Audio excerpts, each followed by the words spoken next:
Romanos 1. Paulo, servo de Jesus Cristo, chamado para ser apóstolo separado para o Evangelho de Deus, o qual foi prometido por ele de antemão, por meio dos seus profetas nas Escrituras Sagradas, acerca do seu Filho, que como homem era descendente de Davi, e que mediante o Espírito de Santidade foi declarado Filho de Deus com poder pela sua ressurreição dentre os mortos, Jesus Cristo, nosso Senhor. Por meio dele e por causa do seu nome, recebemos graça e apostolado para chamar dentre todas as nações um povo para a obediência que vem pela fé. E vocês também estão entre os chamados para pertencerem a Jesus Cristo. A todos os que estão em Roma, são amados de Deus e chamados para serem santos, a vocês, graça e paz, da parte de Deus, nosso Pai, e do Senhor Jesus Cristo. Antes de tudo, eu sou grato ao meu Deus, mediante Jesus Cristo, por todos vocês, porque em todo o mundo está sendo anunciada a fé que vocês têm. Deus, a quem sirvo de todo o coração pregando o Evangelho do seu Filho, é a minha testemunha de como sempre me lembro de vocês em minhas orações. E eu peço que agora, finalmente, pela vontade de Deus, seja-me aberto o caminho para que eu possa visitá-los. Eu anseio vê-los, a fim de compartilhar com vocês algum dom espiritual para fortalecê-los, isto é, para que eu e vocês sejamos mutuamente encorajados pela fé. Eu quero que vocês saibam, irmãos, que muitas vezes planejei visitá-los, mas eu fui impedido de fazê-lo até agora. O meu propósito é colher algum fruto entre vocês, assim como eu tenho colhido entre os demais gentios. Eu sou devedor tanto a gregos como a bárbaros, tanto a sábios como a ignorantes. Por isso eu estou disposto a pregar o Evangelho também a vocês que estão em Roma. Eu não me envergonho do Evangelho, porque o Evangelho é o poder de Deus para a salvação de todo aquele que crê, primeiro do judeu, depois do grego. Porque no Evangelho é revelada a justiça de Deus, uma justiça que, do princípio ao fim, é pela fé. Como está escrito, o justo viverá pela fé. Portanto, a ira de Deus é revelada do céu contra toda a impiedade e injustiça dos homens que suprimem a verdade pela injustiça, pois o que de Deus se pode conhecer é manifesto entre eles, porque Deus lhes manifestou. Pois desde a criação do mundo, os atributos invisíveis de Deus, seu eterno poder e sua natureza divina, têm sido vistos claramente, sendo compreendidos por meio das coisas criadas, de forma que tais homens são indesculpáveis, porque tendo conhecido a Deus, não o glorificaram como Deus, nem lhe renderam graças, pois os seus pensamentos se tornaram fúteis e os seus corações, insensatos, se obscureceram. Dizendo-se sábios, tornaram-se loucos e trocaram a glória do Deus imortal por imagens feitas segundo a semelhança do homem mortal, bem como de pássaros, quadrúpedes e répteis. Por isso Deus os entregou à impureza sexual, segundo os desejos pecaminosos dos seus corações, para a degradação dos seus corpos entre si. Trocaram a verdade de Deus pela mentira, e adoraram e serviram as coisas e seres criados em lugar do Criador, que é bendito para sempre. Amém. Por causa disso, Deus os entregou a paixões vergonhosas. Até as suas mulheres trocaram suas relações naturais por outras, contrárias à natureza. Da mesma forma, os homens também abandonaram as relações naturais com as mulheres e se inflamaram de paixões uns pelos outros. Começaram a cometer atos indecentes homens com homens e receberam em si mesmos o castigo merecido pela sua perversão. Além do mais, visto que desprezaram o conhecimento de Deus, ele os entregou a uma disposição mental reprovável para praticarem o que não deviam. Tornaram-se cheios de toda sorte de injustiça, maldade, ganância e depravação. Estão cheios de inveja, homicídio, rivalidades, engano e malícia. São bisbilhoteiros, caluniadores, inimigos de Deus, insolentes, arrogantes e presunçosos. Inventam maneiras de praticar o mal, desobedecem a seus pais, são insensatos, desleais, sem amor pela família, implacáveis. embora conheçam o justo decreto de Deus, de que as pessoas que praticam tais coisas merecem a morte, não somente continuam a praticá-las, mas também aprovam aqueles que as praticam. Romanos 2. Portanto, você que julga os outros é indesculpável, pois está condenando a si mesmo naquilo em que julga, visto que você que julga pratica as mesmas coisas. Sabemos que o juízo de Deus contra os que praticam tais coisas é conforme a verdade. Assim, quando você, um simples homem, os julga, mas pratica as mesmas coisas, pensa que escapará do juízo divino? Ou será que você despreza as riquezas da sua bondade, tolerância e paciência, não reconhecendo que a bondade de Deus o leva ao arrependimento? Contudo, por causa da sua teimosia e do seu coração obstinado, você está acumulando ira contra si mesmo, para o dia da ira de Deus, quando se revelará o seu justo julgamento. Deus retribuirá a cada um conforme o seu procedimento. Ele dará a vida eterna aos que, persistindo em fazer o bem, buscam glória, honra e imortalidade. Mas haverá ira e indignação para os que são egoístas, que rejeitam a verdade e seguem a injustiça. Haverá tribulação e angústia para todo ser humano que pratica o mal, primeiro para o judeu, depois para o grego.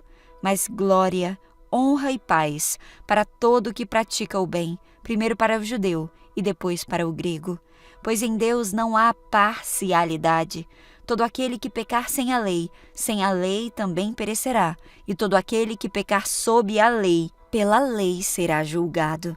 Porque não são os que ouvem a lei que são justos aos olhos de Deus, mas os que obedecem à lei, estes serão declarados justos.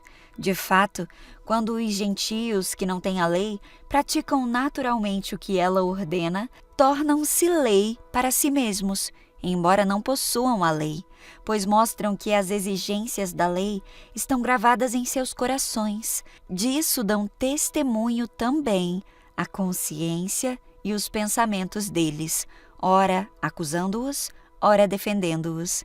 Isso acontecerá no dia em que Deus julgar os segredos dos homens mediante Jesus Cristo, conforme o declara o Evangelho. Ora, você que leva o nome de judeu, apoia-se na lei e orgulha-se em Deus. Se você conhece a vontade de Deus e aprova o que é superior porque é instruído pela lei, se está convencido de que é guia dos cegos, luz para os que estão em trevas, instrutor dos insensatos, mestre de crianças, porque tem na lei a expressão do conhecimento e da verdade? Então você, que ensina os outros, não ensina a si mesmo por quê? Você que prega contra o furto, furta? Você que diz que não deve adulterar, adultera? Você que detesta ídolos, rouba-lhes os templos? Você que se orgulha na lei, desonra a Deus desobedecendo a lei? Como está escrito, o nome de Deus é blasfemado entre os gentios por causa de vocês. A circuncisão tem valor se você obedece à lei, mas se você desobedece à lei, a circuncisão já se tornou incircuncisão. Se aqueles que não são circuncidados obedecem aos preceitos da lei, não serão eles considerados circuncidados? Aquele que não é circuncidado fisicamente, mas obedece à lei, condenará você, que tendo a lei escrita e a circuncisão, é transgressor da lei. Não é judeu quem o é apenas exteriormente, nem é circuncisão, a que é meramente exterior e física. Não, é judeu quem o é interiormente, e circuncisão é a operada no coração pelo Espírito e não pela lei escrita. Para estes o louvor não provém de homens, mas de Deus. Romanos 3. Que vantagem há então em ser judeu? Ou que utilidade há na circuncisão? Muita em todos os sentidos, principalmente porque aos judeus foram confiadas as palavras de Deus. Que importa se alguns deles foram infiéis? A sua infidelidade anulará a fidelidade de Deus? De maneira nenhuma. Seja Deus verdadeiro e todo homem mentiroso. Como está escrito, de todo modo, são justas as suas palavras e prevaleces quando julgas. Mas se a nossa injustiça ressalta de maneira ainda mais clara a justiça de Deus, o que diremos? Que Deus é injusto por aplicar a sua ira? Estou usando um argumento humano. É claro que não. Se fosse assim, como Deus iria julgar o mundo? Alguém pode alegar ainda: se a minha mentira ressalta a veracidade de Deus, aumentando assim a sua glória, por que eu sou condenado como pecador? Por que não dizer, como alguns caluniosamente afirmam que dizemos: façamos o mal para que nos venha o bem? A condenação deles é merecida. O que concluiremos então? Falamos em posição de vantagem? Não. Já demonstramos que tanto judeus quanto gentios estão debaixo do pecado. Como está escrito, não há nenhum justo, nenhum sequer. Não há ninguém que entenda, ninguém que busque a Deus. Todos se desviaram, tornaram-se juntamente inúteis. Não há ninguém que faça o bem, não há um sequer. Suas gargantas são um túmulo aberto, com suas línguas enganam. Veneno de serpentes está em seus lábios. Suas bocas estão cheias de maldição e amargura. Seus pés são ágeis para derramar sangue. Ruína e desgraça marcam os seus caminhos. Não conhecem o caminho da paz. Aos seus olhos é inútil temer a Deus. Sabemos que tudo o que a lei diz, o diz para aqueles que estão debaixo dela, para que toda a boca se cale e todo o mundo esteja sob o juízo de Deus. Portanto, ninguém seja declarado justo diante dele, baseando-se na obediência à lei, pois é mediante a lei que nos tornamos plenamente conscientes do pecado.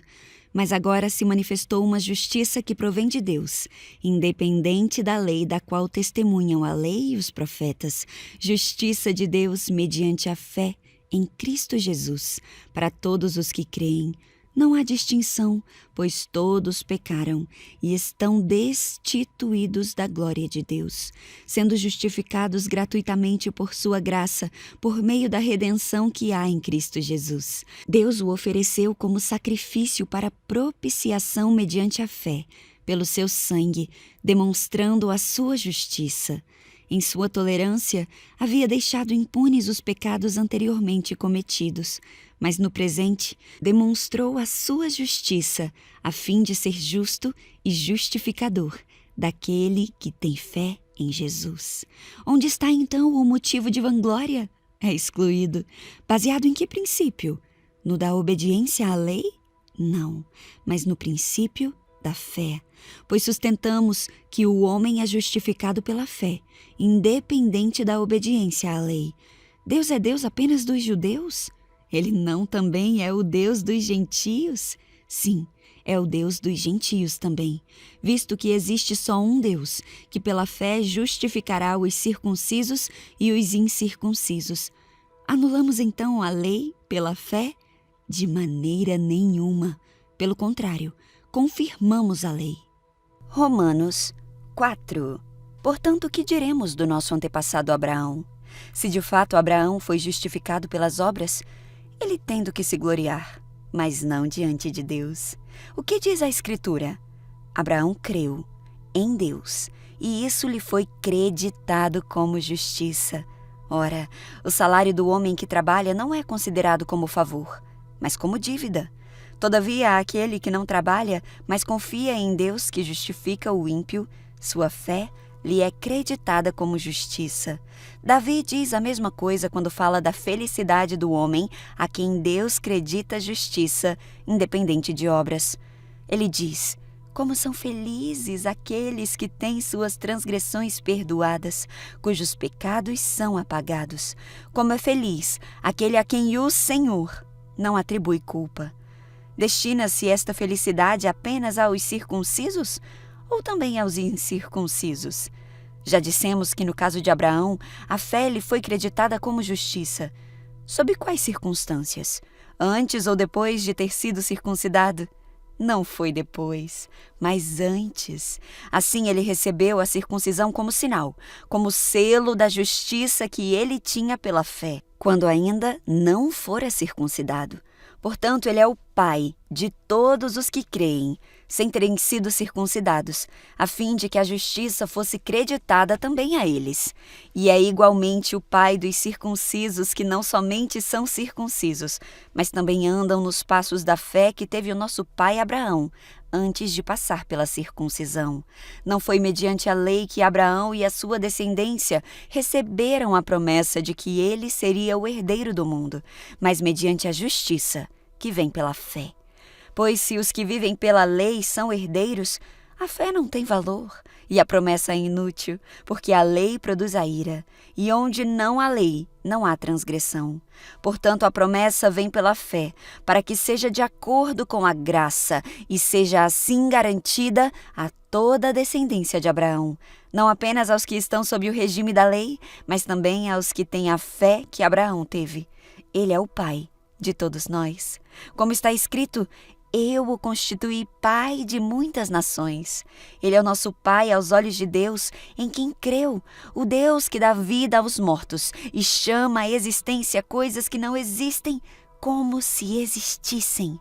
Abraão, contra toda esperança, em esperança creu, tornando-se assim pai de muitas nações, como foi dito a seu respeito, assim será a sua descendência.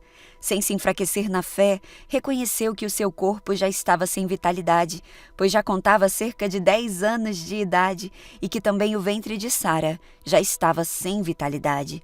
Mesmo assim, não duvidou nem foi incrédulo em relação à promessa de Deus, mas foi fortalecido em sua fé e deu glória a Deus, estando plenamente convencido de que ele era poderoso para cumprir o que havia prometido. Em consequência, isso lhe foi também creditado como justiça. As palavras "lhe foi creditado" não foram escritas apenas para ele, mas também para todos nós, a quem Deus creditará a justiça, para nós que cremos naquele que ressuscitou dos mortos a Jesus, nosso Senhor. Ele foi entregue à morte por nossos pecados e foi ressuscitado para nossa justificação. Romanos 5. Tendo sido, pois, justificados pela fé, temos paz com Deus por nosso Senhor Jesus Cristo, por meio de quem obtivemos acesso pela fé a esta graça na qual agora estamos firmes e nos gloriamos na esperança da glória de Deus. Não só isso, mas também nos gloriamos nas tribulações, porque sabemos que a tribulação produz perseverança, a perseverança um caráter aprovado e o caráter aprovado esperança. E a esperança não nos decepciona, porque Deus derramou o seu amor em nossos corações, por meio do Espírito Santo, que Ele nos concedeu.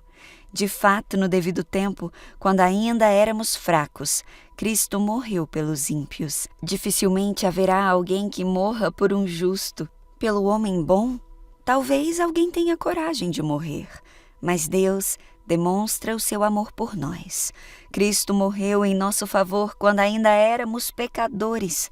Como agora fomos justificados por seu sangue, muito mais ainda seremos salvos da ira de Deus por meio dele. Se quando éramos inimigos de Deus, fomos reconciliados com ele, mediante a morte do seu Filho, quanto mais agora, tendo sido reconciliados, seremos salvos por sua vida. Não apenas isso, mas também nos gloriamos em Deus, por meio do nosso Senhor Jesus Cristo, mediante quem recebemos agora a reconciliação. Portanto, da mesma forma que o pecado entrou no mundo por um homem, e pelo pecado a morte, assim também a morte veio a todos os homens, porque todos pecaram. Pois antes da lei ser dada, o pecado já estava no mundo, mas o pecado não é levado em conta quando não existe lei.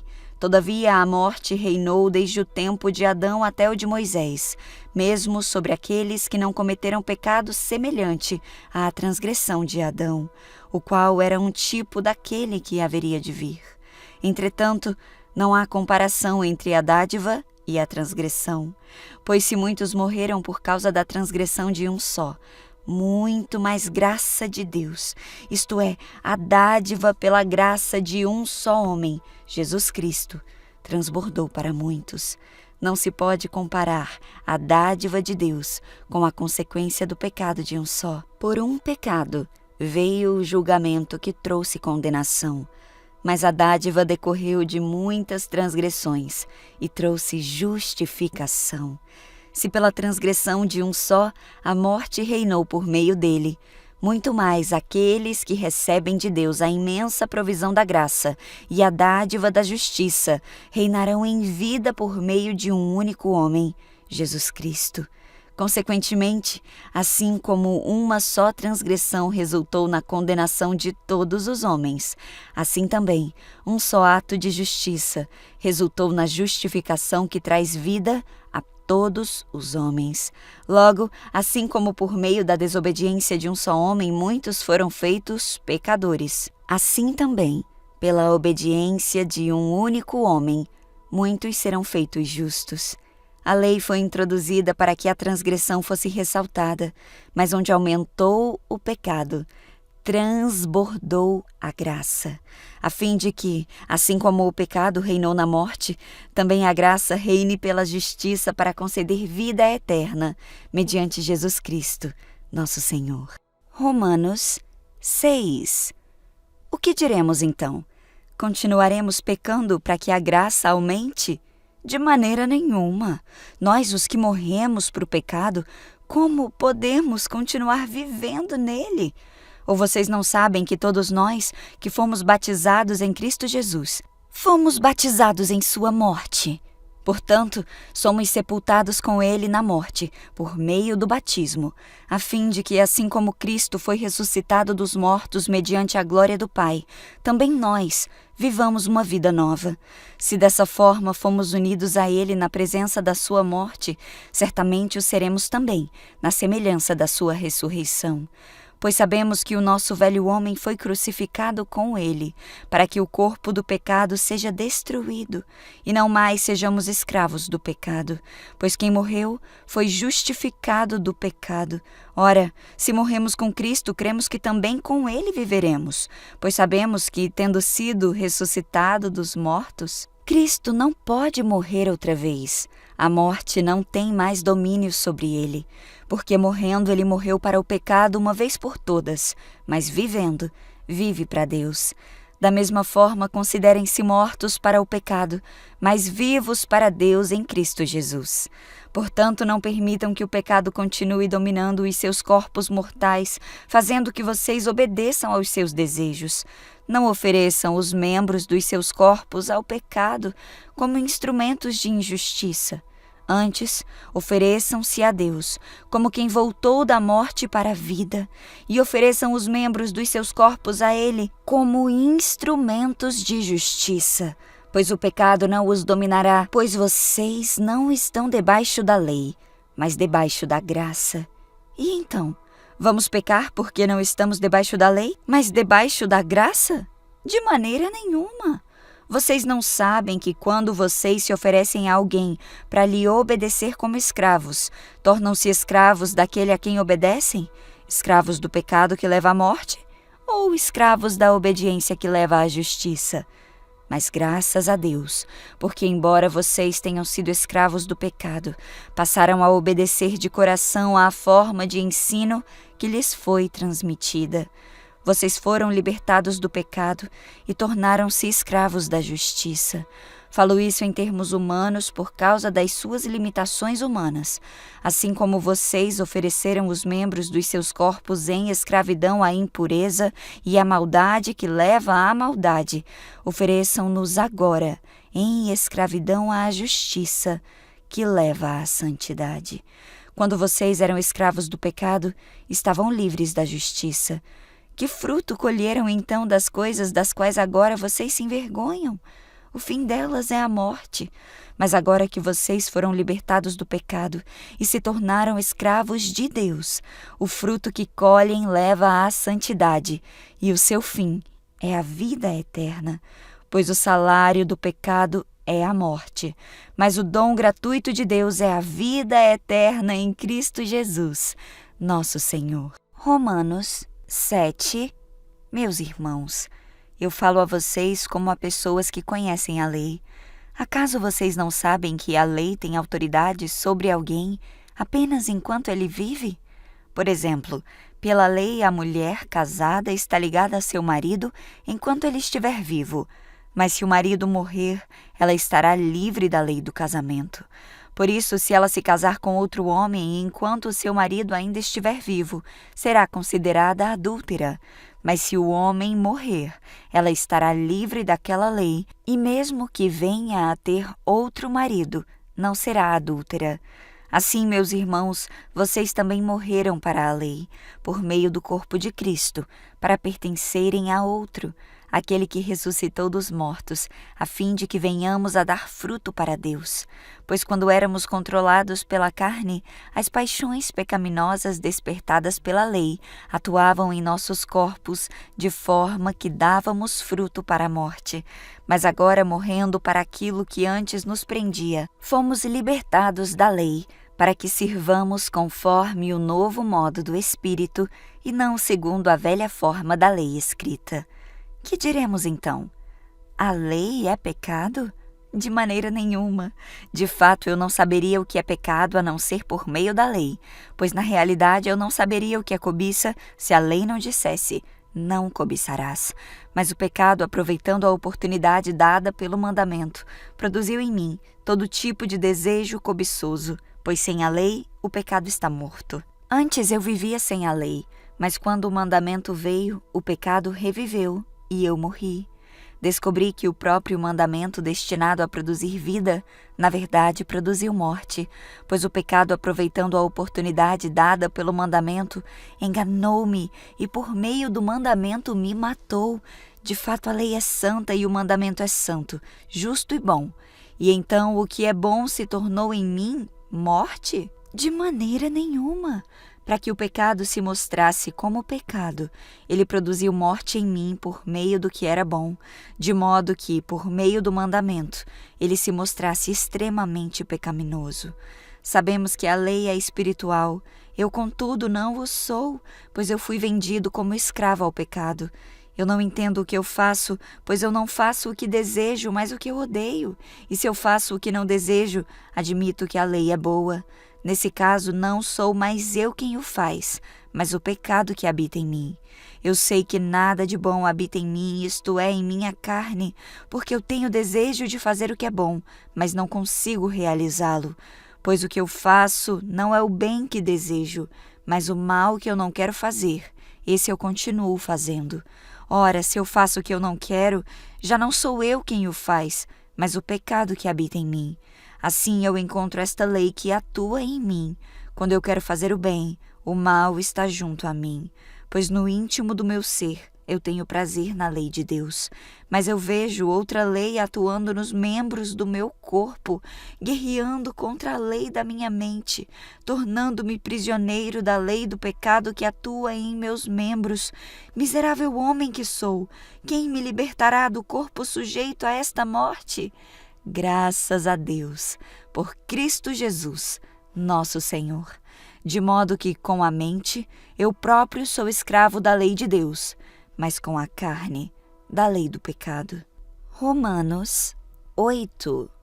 Portanto, agora já não há mais condenação para os que estão em Cristo Jesus, porque por meio de Cristo Jesus, a lei do Espírito de vida me libertou da lei do pecado e da morte, porque aquilo que a lei fora incapaz de fazer, por estar enfraquecida pela carne, Deus o fez, enviando seu próprio Filho, à semelhança do homem pecador, como oferta pelo pecado, e assim condenou o pecado na carne, a fim de que as justas exigências da lei fossem plenamente satisfeitas em nós, que não vivemos segundo a carne, mas segundo o Espírito. Quem vive segundo a carne tem a mente voltada para o que a carne deseja, mas quem vive de acordo com o Espírito tem a mente voltada para o que o Espírito deseja. A mentalidade da carne é morte, mas a mentalidade do Espírito é vida e paz. A mentalidade da carne é inimiga de Deus, porque não se submete à lei de Deus, nem pode fazê-lo. Quem é dominado pela carne não pode agradar a Deus. Entretanto, vocês não estão sob o domínio da carne, mas do Espírito, se de fato o Espírito de Deus habita em vocês. E se alguém não tem o Espírito de Cristo, não pertence a Cristo. Mas se Cristo está em vocês, o corpo está morto por causa do pecado, mas o Espírito está vivo por causa da justiça. E se o Espírito daquele que ressuscitou Jesus dentre os mortos habita em vocês, aquele que ressuscitou a Cristo dentre os mortos também dará vida a seus corpos mortais, por meio do seu Espírito que habita em vocês. Portanto, irmãos, estamos em dívida não para com a carne, para vivermos sujeitos a ela. Pois se vocês viverem de acordo com a carne, morrerão. Mas se pelo Espírito fizerem morrer os atos do corpo, viverão. Porque todos os que são guiados pelo Espírito de Deus são filhos de Deus. Pois vocês não receberam um espírito que os escravize para novamente temer, mas receberam o Espírito que os adota como filhos, por meio do qual clamamos: Abba, Pai. O próprio Espírito testemunha ao nosso espírito que somos filhos de Deus. Se somos filhos, então somos herdeiros, herdeiros de Deus e co-herdeiros com Cristo, se de fato participamos dos seus sofrimentos, para que também participemos da sua glória. Considero que todos os nossos sofrimentos atuais não podem ser comparados com a glória que em nós será revelada. A natureza criada aguarda com grande expectativa que os filhos de Deus sejam revelados, pois ela foi submetida à futilidade, não pela sua própria escolha, mas por causa da vontade daquele que a sujeitou, na esperança de que a própria natureza criada seja libertada da escravidão da decadência em que se encontra para a gloriosa liberdade dos filhos de Deus. Sabemos que toda a natureza criada geme até agora, como em dores de parto. E não é só isso, mas nós mesmos, que temos os primeiros frutos do Espírito, gememos interiormente, esperando ansiosamente nossa adoção como filhos, a redenção do nosso corpo. Pois nessa esperança fomos salvos, mas esperança que se vê não é esperança. Quem espera por aquilo que está vendo? Mas se esperamos o que ainda não vemos, aguardamo-lo pacientemente.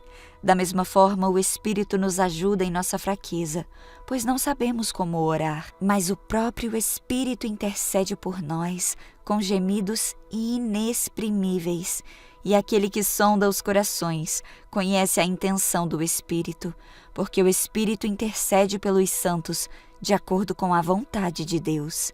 Sabemos que Deus age em todas as coisas para o bem daqueles que o amam, dos que foram chamados de acordo com o seu propósito. Pois aqueles que de antemão conheceu, também os predestinou para serem conformes à imagem do seu Filho, a fim de que ele seja o primogênito entre muitos irmãos. E aos que predestinou também chamou, aos que chamou também justificou, e aos que justificou também glorificou. O que diremos, pois, diante dessas coisas? Se Deus é por nós, quem será contra nós? Aquele que não poupou o seu próprio Filho, mas o entregou por todos nós, como não nos dará justamente com ele e de graça todas as coisas? Quem fará alguma acusação contra os escolhidos de Deus? É Deus quem os justifica. Quem os condenará?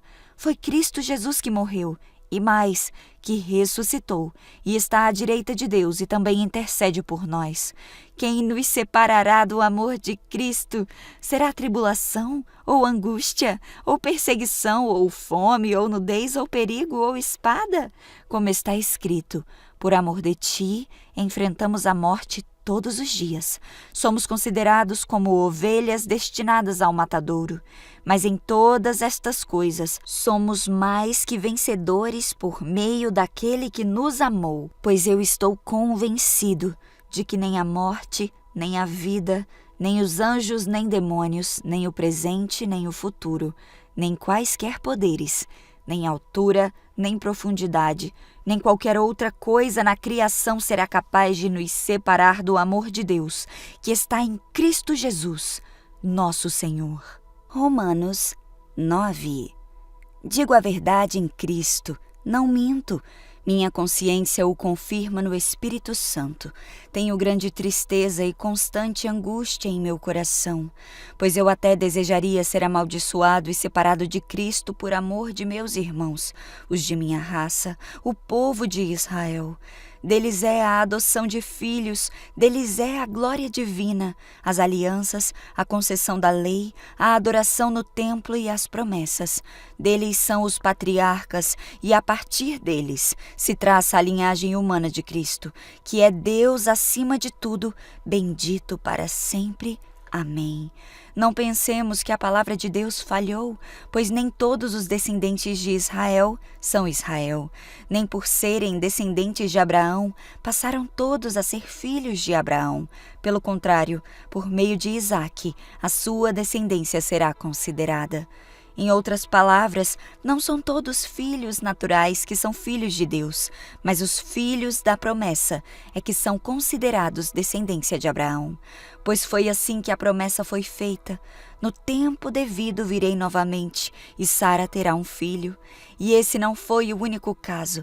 Também os filhos de Rebeca tiveram um mesmo pai, nosso pai Isaque. Todavia, antes que os gêmeos nascessem, ou fizessem qualquer coisa boa ou má, a fim de que o propósito de Deus conforme a eleição permanecesse, não por obras, mas por aquele que chama, foi dito a ela: o mais velho servirá ao mais novo. Como está escrito: amei Jacó, mas rejeitei Esaú. E então o que diremos? Acaso Deus é injusto? De maneira nenhuma, pois ele diz a Moisés: terei misericórdia de quem eu quiser ter misericórdia, e terei compaixão de quem eu quiser ter compaixão. Portanto, isso não depende do desejo ou do esforço humano, mas da misericórdia de Deus. Pois a Escritura diz ao Faraó: eu o levantei exatamente com este propósito, mostrar em você o meu poder, para que o meu nome seja proclamado em toda a terra. Portanto, Deus tem misericórdia de quem Ele quer ter e endurece a quem Ele quer. Mas algum de vocês me dirá: então por que Deus ainda nos culpa? Pois quem resiste à sua vontade? Mas quem é você, ó homem, para questionar a Deus? Acaso aquilo que é formado pode dizer ao que formou: por que me fizeste assim? O oleiro não tem direito de fazer do mesmo barro um vaso para fins nobres e outro para uso desonroso? E se Deus, querendo mostrar sua ira e tornar conhecido o seu poder, suportou com grande paciência os vasos de sua ira preparados para destruição? Que dizer se ele fez isso para tornar conhecidas as riquezas da sua glória aos vasos de sua misericórdia, que preparou de antemão para a glória, ou seja, a nós, a quem também chamou, não apenas dentre os judeus, mas também dentre os gentios? Como ele diz em Oséias: chamarei meu povo a quem não é meu povo, e chamarei minha amada a quem não é minha amada. E acontecerá que no mesmo lugar em que se lhes declarou: vocês não são meu povo, eles serão chamados filhos do Deus vivo. Isaías exclama com relação a Israel: embora o número dos israelitas seja como a areia do mar, apenas o remanescente será salvo, pois o Senhor executará na terra a sua sentença, rápida e definitivamente. Como anteriormente disse Isaías: se o Senhor dos exércitos não nos tivesse deixado descendentes, já estaríamos como Sodoma e semelhantes a Gomorra. Que diremos então? Os gentios que não buscavam justiça a obtiveram, uma justiça que vem da fé. Mas Israel, que buscava uma lei que trouxesse justiça, não a alcançou. Por que não? Porque não buscava pela fé, mas como se fosse por obras. Eles tropeçaram na pedra de tropeço.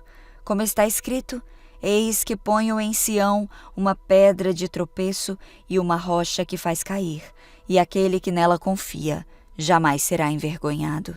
Romanos 10. Irmãos, o desejo do meu coração e a minha oração a Deus pelos israelitas é que eles sejam salvos, pois eu posso testemunhar que eles têm zelo por Deus. Mas o seu zelo não se baseia no conhecimento, porquanto, ignorando a justiça que vem de Deus e procurando estabelecer a sua própria, não se submeteram à justiça de Deus, porque o fim da lei é Cristo, para a justificação de todo o que crê. Moisés descreve desta forma a justiça que vem da lei. O homem que fizer estas coisas viverá por meio delas. Mas a justiça que vem da fé diz: não diga em seu coração quem subirá ao céu, isto é, para fazer Cristo descer, ou quem descerá do abismo, isto é, para fazer subir Cristo dentre os mortos. Mas o que ela diz? A palavra está perto de você, está em sua boca e em seu coração. Isto é, a palavra da fé que estamos proclamando. Se você confessar com a sua boca que Jesus é Senhor e crer em seu coração que Deus o ressuscitou dentre os mortos, será salvo. Pois com o coração se crê para a justiça e com a boca se confessa para a salvação. Como diz a Escritura, todo o que nele confia jamais será envergonhado.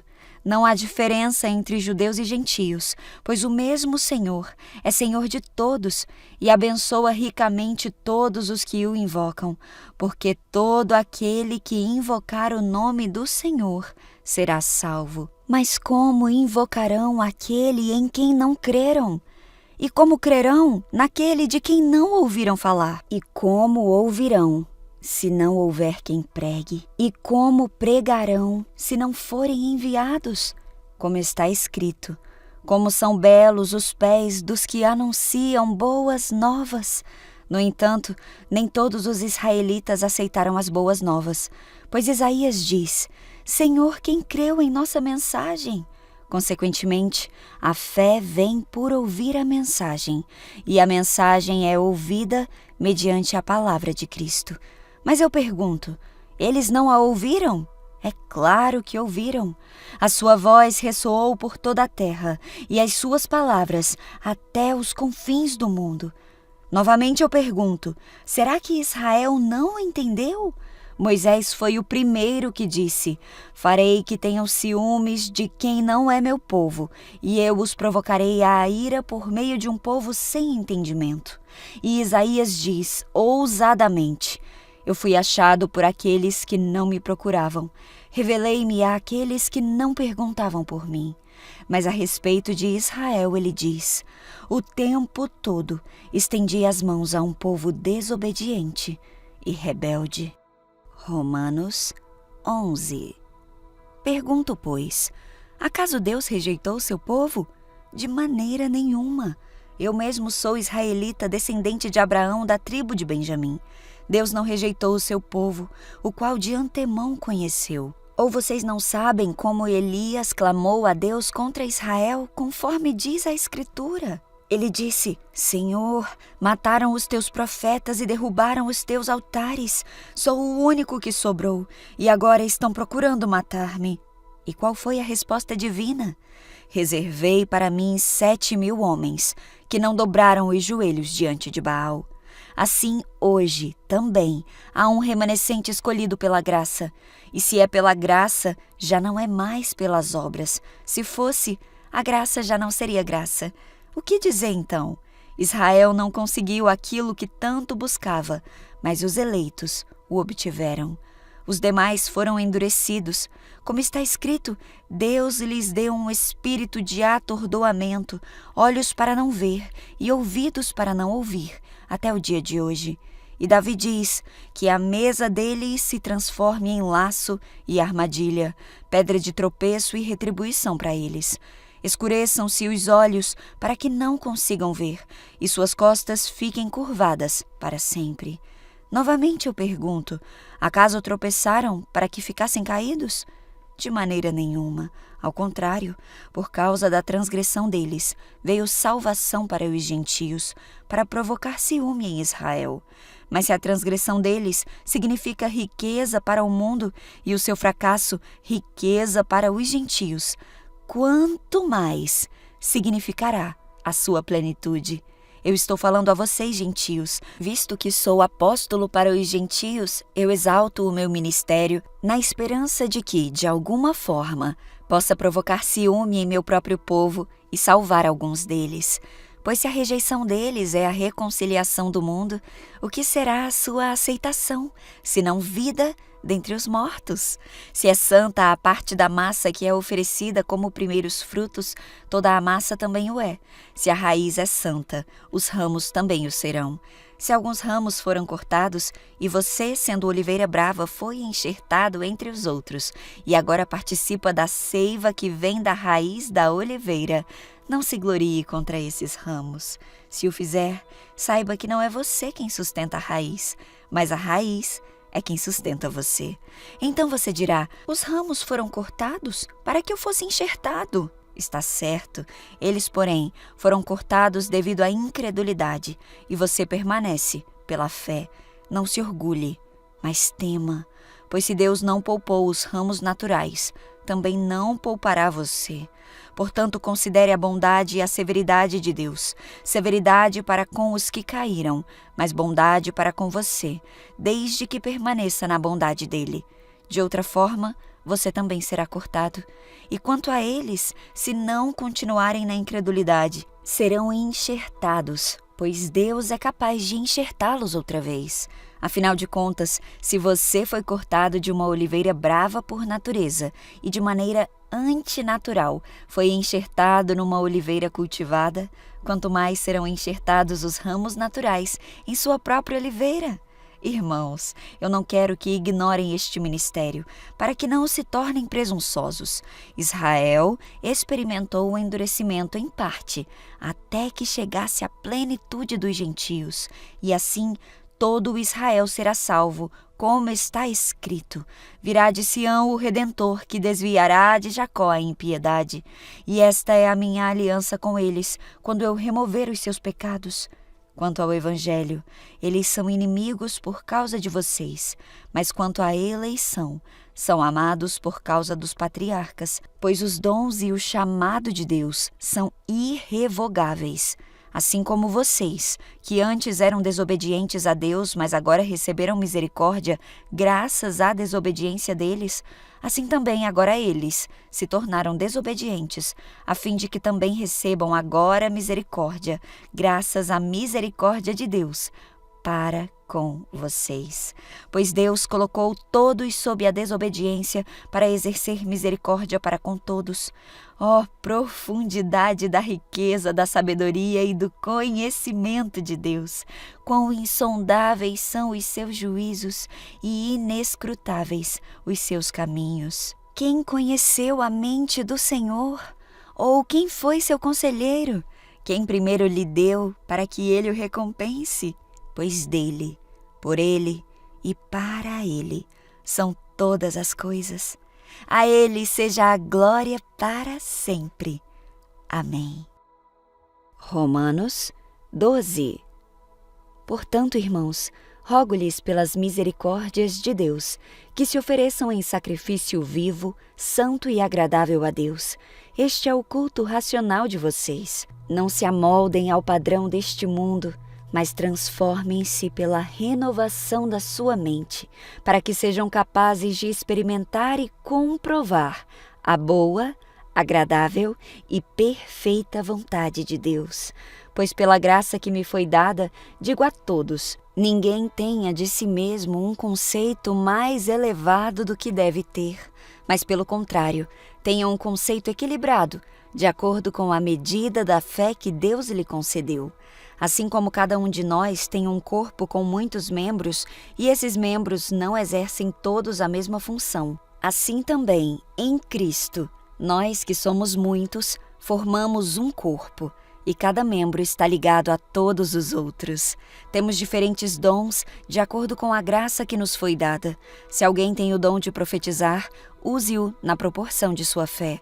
Se o seu dom é servir, sirva. Se é ensinar, ensine. Se é dar ânimo, assim faça. Se é contribuir, que contribua generosamente. Se é exercer liderança, que a exerça com zelo. Se é mostrar misericórdia, que o faça com alegria. O amor deve ser sincero. Odeiem o que é mal, apeguem-se ao que é bom. Dediquem-se uns aos outros com amor fraternal. Prefiram dar honra aos outros mais do que a si próprios. Nunca lhes falte o zelo. Sejam fervorosos no espírito, sirvam ao Senhor. Alegrem-se na esperança, sejam pacientes na tribulação. Perseverem na oração. Compartilhem o que vocês têm com os santos em suas necessidades. Pratiquem a hospitalidade. Abençoem aqueles que os perseguem. Abençoem e não os amaldiçoem. Alegrem-se com os que se alegram. Chorem com os que choram. Tenham uma mesma atitude uns para com os outros. Não sejam orgulhosos, mas estejam dispostos a associar-se a pessoas de posição inferior. Não sejam sábios aos seus próprios olhos. Não retribuam a ninguém mal por mal.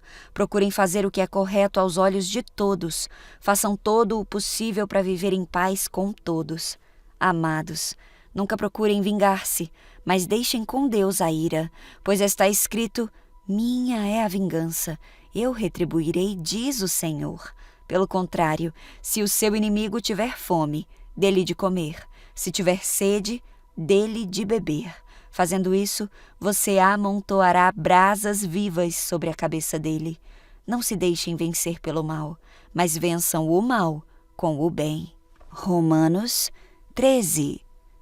Todos devem sujeitar-se às autoridades governamentais, pois não há autoridade que não venha de Deus. As autoridades que existem foram por ele estabelecidas.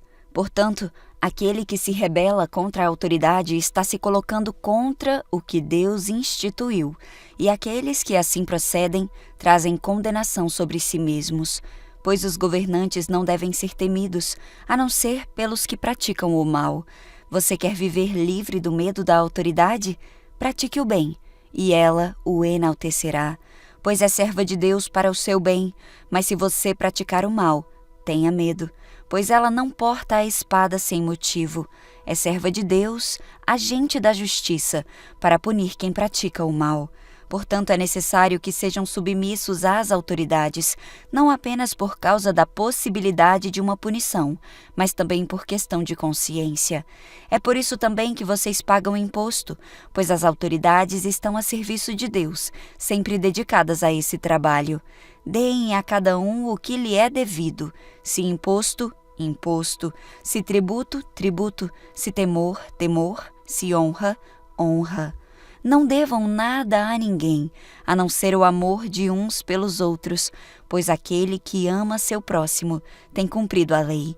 Pois estes mandamentos: não adulterarás, não matarás, não furtarás, não cobiçarás e qualquer outro mandamento, todos se resumem neste preceito: ame o seu próximo como a si mesmo. O amor não pratica o mal contra o próximo, portanto o amor é o cumprimento da lei. Façam isso compreendendo o tempo em que vivemos. Chegou a hora de vocês despertarem do sono, porque agora a nossa salvação está mais próxima do que quando cremos. A noite está quase acabando, o dia logo vem. Portanto, deixemos de lado as obras das trevas e vistamo-nos a armadura da luz. Comportemo-nos com decência, como quem age à luz do dia, não em orgias e bebedeiras, não em imoralidade sexual e depravação, não em desavença e inveja. Pelo contrário, revistam-se do Senhor Jesus Cristo e não andem premeditando como satisfazer os desejos da carne. Romanos 14. Aceitem o que é fraco na fé, sem discutir assuntos controvertidos. Um crê que pode comer de tudo, já outro, cuja fé é fraca, come apenas alimentos vegetais. Aquele que come de tudo não deve desprezar o que não come, e aquele que não come de tudo não deve condenar aquele que come, pois Deus o aceitou. Quem é você para julgar o servo alheio? É para o seu Senhor que ele está de pé ou cai, e ficará de pé, pois o Senhor é capaz de o sustentar. Há quem considere um dia mais sagrado que o outro, há quem considere iguais todos os dias. Cada um deve estar plenamente convicto em sua própria mente. Aquele que considera um dia como especial para o Senhor, assim o faz. Aquele que come carne, come para o Senhor, pois dá graças a Deus. E aquele que se abstém, para o Senhor se abstém e dá graças a Deus. Mas nenhum de nós vive apenas para si, e nenhum de nós morre apenas para si. Se vivemos, vivemos para o Senhor, e se morremos, morremos para o Senhor. Assim, quer vivamos, quer morramos, pertencemos ao Senhor. Por esta razão, Cristo morreu e voltou a viver, para ser Senhor de vivos e de mortos. Portanto, você, por que julga o seu irmão? E por que despreza o seu irmão? Pois todos compareceremos diante do tribunal de Deus. Pois está escrito: por mim mesmo jurei, diz o Senhor, diante de mim todo joelho se dobrará, e toda língua confessará que sou Deus. Assim, cada um de nós prestará contas de si mesmo a Deus. Portanto, deixemos de julgar uns aos outros. Em vez disso, façamos o propósito de não colocar pedra de tropeço ou obstáculo no caminho do irmão. Como alguém que está no Senhor Jesus, eu tenho plena convicção de que nenhum alimento é por si mesmo impuro, a não ser para quem assim o considere. Para ele é impuro. Se o seu irmão se entristece devido ao que você come, você não está agindo com amor. Por causa da sua comida, não destrua o seu irmão, porque em Cristo morreu. Aquilo que é bom para vocês não se torne objeto de maledicência, pois o reino de Deus não é comida nem bebida, mas justiça, paz e alegria no Espírito Santo.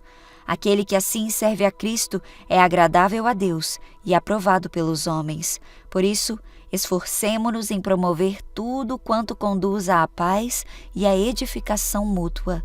Não destrua a obra de Deus por causa da comida. Todo alimento é puro, mas é errado comer qualquer coisa que faça os outros tropeçarem. É melhor não comer carne nem beber vinho, nem fazer qualquer outra coisa que leve o seu irmão a cair. Assim, seja qual for o seu modo de crer a respeito destas coisas, que isso permaneça entre você e Deus. Feliz é o homem que não se condena naquilo que aprova, mas aquele que tem dúvida é condenado se comer, porque não come com fé, e tudo o que não provém da fé é pecado. Romanos 15. Nós, que somos fortes, devemos suportar as fraquezas dos fracos e não agradar a nós mesmos. Cada um de nós deve agradar ao seu próximo para o bem dele, a fim de edificá-lo. Pois também Cristo não agradou a si próprio, mas como está escrito, os insultos daqueles que te insultam caíram sobre mim.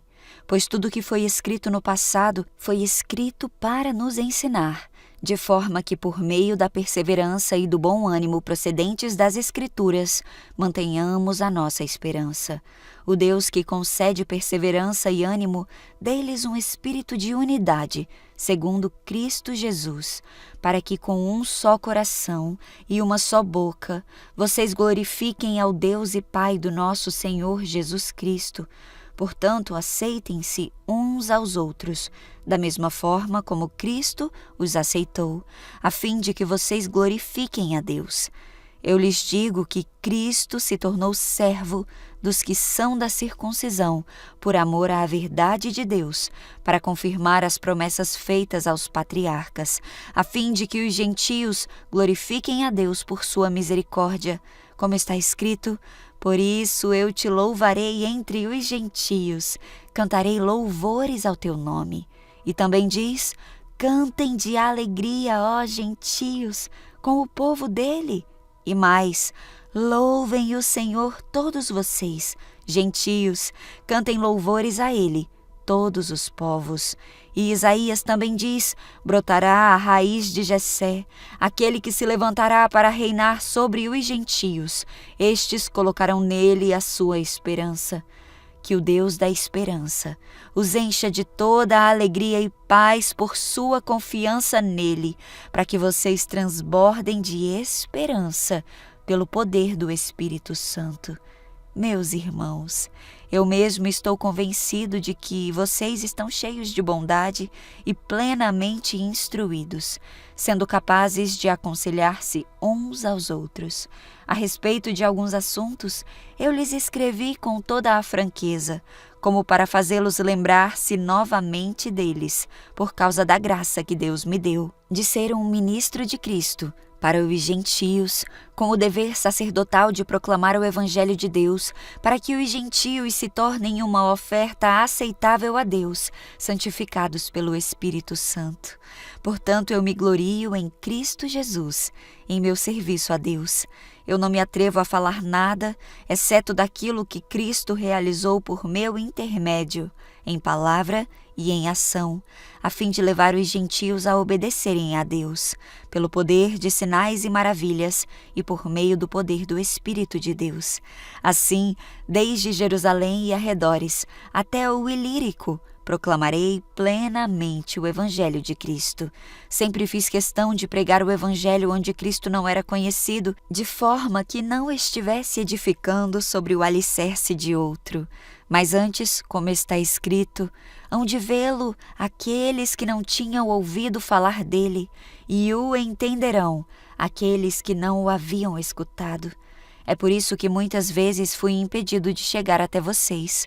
Mas agora, não havendo nestas regiões nenhum lugar em que precise trabalhar, e visto que há muitos anos anseio vê-los, planejo fazê-lo quando for à Espanha. Eu espero visitá-los de passagem e dar-lhes a oportunidade de me ajudar em minha viagem para lá, depois de ter desfrutado um pouco da companhia de vocês. Agora, porém, eu estou de partida para Jerusalém, a serviço dos santos, pois a Macedônia e a Acaia tiveram a alegria de contribuir para os pobres dentre os santos de Jerusalém. Eles tiveram prazer nisso e de fato são devedores a eles, pois se os gentios participaram das bênçãos espirituais dos judeus, devem também servir aos judeus com seus bens materiais. Assim, depois de completar essa tarefa e de ter certeza de que eles receberam esse fruto, irei à Espanha e visitarei vocês de passagem. Eu sei que quando for visitá-los, irei na plenitude da bênção de Cristo. Recomendo-lhes, irmãos, que por nosso Senhor Jesus Cristo e pelo amor do Espírito, que se unam a mim em minha luta, orando a Deus em meu favor. Orem para que eu esteja livre dos descrentes da Judéia e que o meu serviço em Jerusalém seja aceitável aos santos, de forma que, pela vontade de Deus, eu os visite com alegria e, juntamente com vocês, desfrute de um período de refrigério. O Deus da paz esteja com todos vocês. Amém.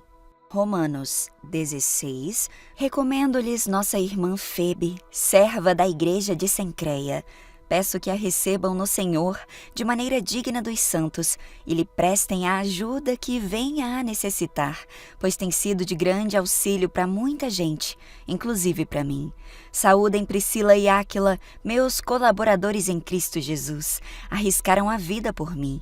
Sou grato a eles, não apenas eu, mas todas as igrejas dos gentios. Saúdem também a igreja que se reúne na casa deles. Saúdem meu amado irmão Epéteno, que foi o primeiro convertido a Cristo na província da Ásia. Saúdem Maria, que trabalhou arduamente por vocês. Saúdem Andrônico e Júnias, meus parentes que estiveram na prisão comigo.